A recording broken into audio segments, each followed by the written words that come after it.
let's get to the show. I'm excited about this show.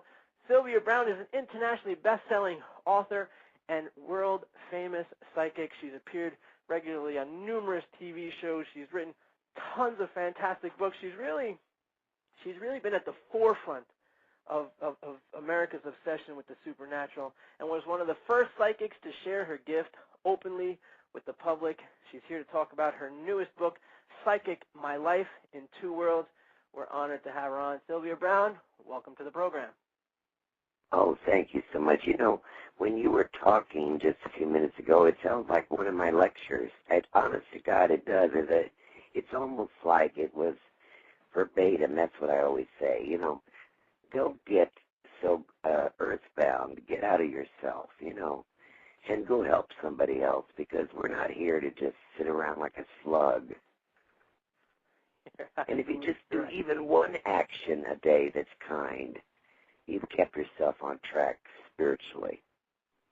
You are absolutely right, and I'm so glad to have you on, Sylvia, because I had watched you when I was younger. I had watched you on Montel, and I had seen this, and this whole psychic thing was new. You were really a pioneer in the mainstream of it, and I'd seen you as a psychic. To this day, when I saw your book, I said, Sylvia Browne, psychic. What I didn't realize, opening this book, Sylvia, we often talk in this show where we say, you know, sometimes the greatest messages come out of the greatest messes, and a lot of today's leaders really, their wonderful stories that empower us come out of pain and betrayal. And this book, Psychic: My Life in Two Worlds, really humanized you for me. I guess I had you as a character. You were a character I saw on TV. I didn't realize how profound, first of all, how deeply you had been hurt through your life, but at the same time, how you were able to get these messages and to share, even in the darkest times, some really powerful and life-changing things for everybody else.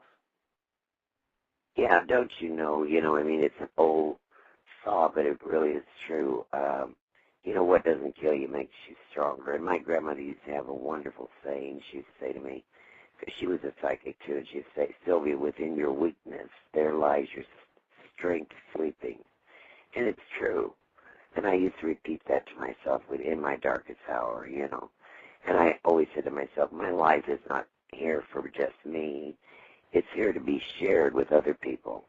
I mean, how much does it take to go visit somebody or call somebody or send a sweet message to someone or even let somebody in line before you? I mean, even those small things are something that magnifies your soul.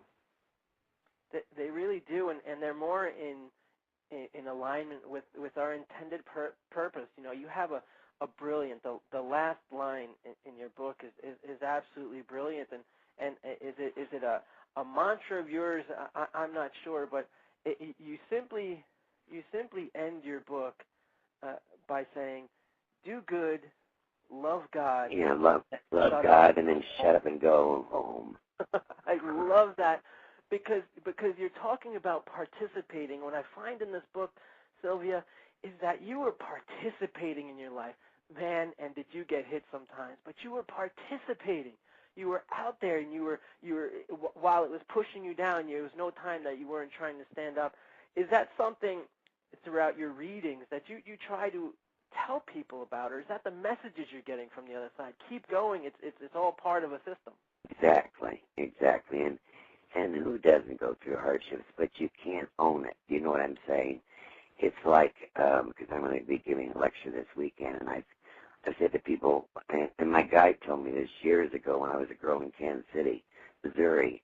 She said, Sylvia, be above the body. Don't get earthbound in the body. You know, people will walk up to you and say, you know, I was very abused. Okay, I have sympathy for that. I really do, and empathy, but okay, now you know that. Now go on. You know, you can't carry that with you because that's like a bunch of rattling cans going down the street after you.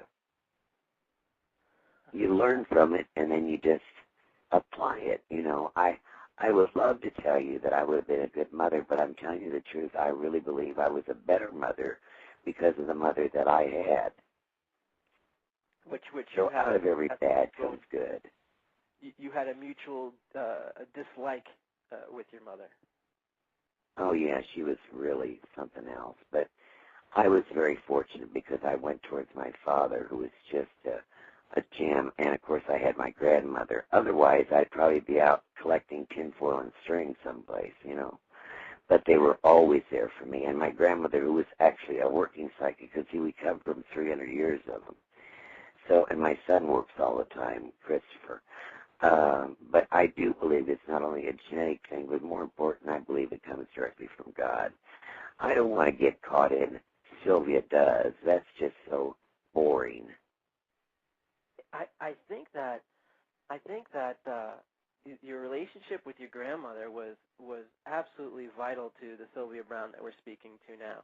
It sounded to me that Absolutely. your grandmother had a great insight for what you were going through and living through, and really protected you even to the point where you write a story when you were in Catholic school and when they were talking about spirits and when you die, spirits are there, and here's young Sylvia who raised her hand and they're there, I see them.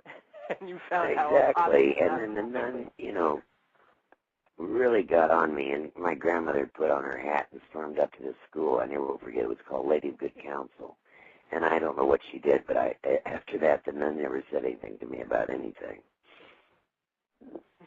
she had a good what we call in the military. She had a good come to Jesus meeting with the nuns. Absolutely. I love it because you know how they had those, well, no, you're too young for that, but years ago in Catholic school they had flipboards, you know.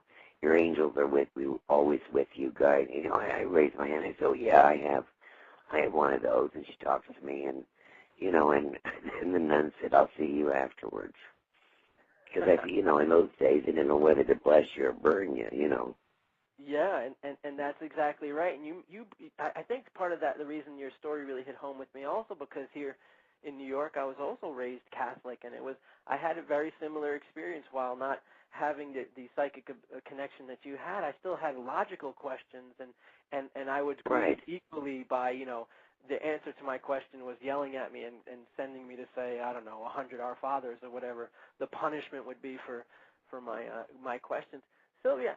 Yeah, how dare you, you know. Yeah, that's wrong. You know, I think everything that you can think, my guide says, everything you think that you can think to ask, there is an answer for it. But remember, we used to be told you're more or less too stupid to understand that because it's a mystery.